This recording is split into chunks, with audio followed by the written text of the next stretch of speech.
जय श्री कृष्ण। प्रिय मित्रों, आप सभी को मेरे चैनल पार्थ एस्ट्रोलॉजी में स्वागत है। भगवान श्री कृष्ण की कृपा आप सभी पर बनी रहे। जिन लोगों ने मेरा चैनल सब्सक्राइब किया है उन्हें आभार प्रकट करता हूं और सभी से अनुरोध है चैनल को सब्सक्राइब करें एवं लाइक एवं शेयर भी करें। प्रिय मित्रों, आज इस वीडियो के माध्यम से बताऊँगा वट सावित्री व्रत का महत्व, पूजन विधि एवं कथा। मित्रों, वट सावित्री व्रत ज्येष्ठ मास की अमावस्या तिथि को किया जाता है। इस दिन सुहागन स्त्रियां बरगद के पेड़ की पूजा करती हैं। वट सावित्री व्रत सौभाग्य प्राप्ति के लिए एक बड़ा व्रत माना जाता है। इस वर्ष 2021 में वट सावित्री व्रत 10 जून दिन गुरुवार को रखा जाएगा। शास्त्रों के अनुसार वट वृक्ष के मूल भाग में ब्रह्मा, मध्य भाग में विष्णु और अग्र भाग में शिव का वास होता है। वट सावित्री के दिन विवाहित स्त्रियां अखंड स्वभाव की प्राप्ति के लिए वट वृक्ष की पूजा करती हैं। प्रिय मित्रों, वट सावित्री व्रत के दिन व्रती लोग स्नान आदि से निवृत्त होकर के स्वच्छ वस्त्र धारण कर ले। इसके बाद वट सावित्री व्रत और पूजा के लिए संकल्प करें। जल से वट वृक्ष को स्नान करावें। माता सावित्री और सत्यवान की पूजन करें। कच्चा धागा या मौली वट वृक्ष के चारों ओर लपेटना चाहिए। वट वृक्ष को 108 बार परिक्रमा करना चाहिए। वट वृक्ष के पत्ते को गहने के रूप में बना करके अवश्य पहने। पूजन के बाद सावित्री सत्यवान की पुण्य कथा को अवश्य श्रवण करना चाहिए। पूजा के समापन के बाद अन्न, वस्त्र एवं द्रव्य के दान भी करना चाहिए। ब्राह्मण को दान देना चाहिए। मित्रों, वट सावित्री व्रत कथा इस प्रकार से है। सावित्री मध्य देश के राजा अश्वपति की पुत्री थी। विवाह योग जब सावित्री हो गई तब सावित्री के लिए योग वर की तलाश की चर्चा हुई।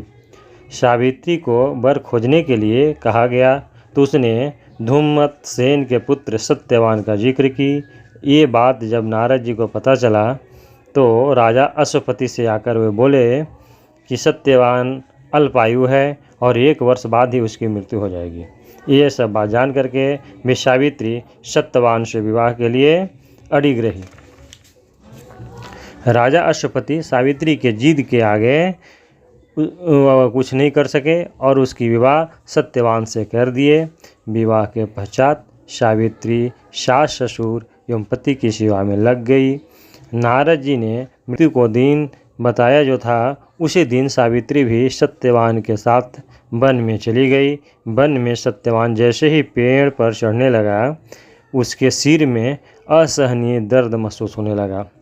वो सावित्री की गोद में अपना सिर रख करके लेट गया। कुछ देर बाद सावित्री ने देखा कि यमराज अनेक दूतों के साथ वहाँ पहुँचे और वे सत्यवान के प्राण हरण कर जीव को लेकर के दक्षिण दिशा की ओर चल दिए। सावित्री भी उनके पीछे पीछे चल दी।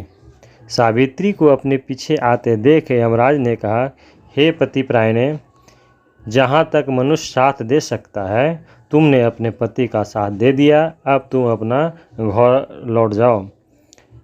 सावित्री बोली, जहाँ तक मेरे पति जाएंगे वहाँ तक मुझे जाना चाहिए, ये मेरा पत्नी धर्म है। यमराज ने सावित्री की धर्मपरायण वाणी सुन करके वर मांगने को कहा।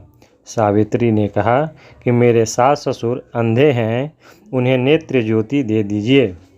यमराज ने तथास्तु कहकर सावित्री को लौट जाने को कहा, किंतु सावित्री उसी प्रकार यमराज के पीछे चलती रही।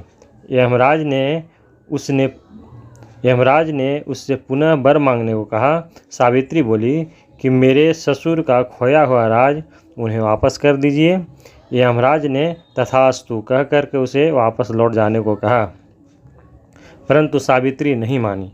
सावित्री की पति भक्ति और निष्ठा देख करके यमराज पिघल गए। उन्होंने एक और वर मांगने के लिए कहा।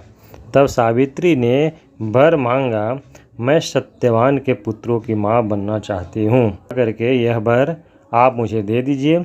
सावित्री की पति भक्ति से प्रसन्न होकर के इसी अंतिम वरदान को देते हुए यमराज ने सत्यवान को फांस से मुक्त कर दिया और अदृश्य हो गए। सावित्री पुनः उसी बट वृक्ष के पास आई। बट वृक्ष के नीचे पड़े सत्यवान के मृत शरीर में जीव का संचार हुआ और वह उठ करके बैठ गया। सत्यवान के माता पिता की आंखें ठीक हो गई और उनका खोया हुआ वापस राज्य मिल गया।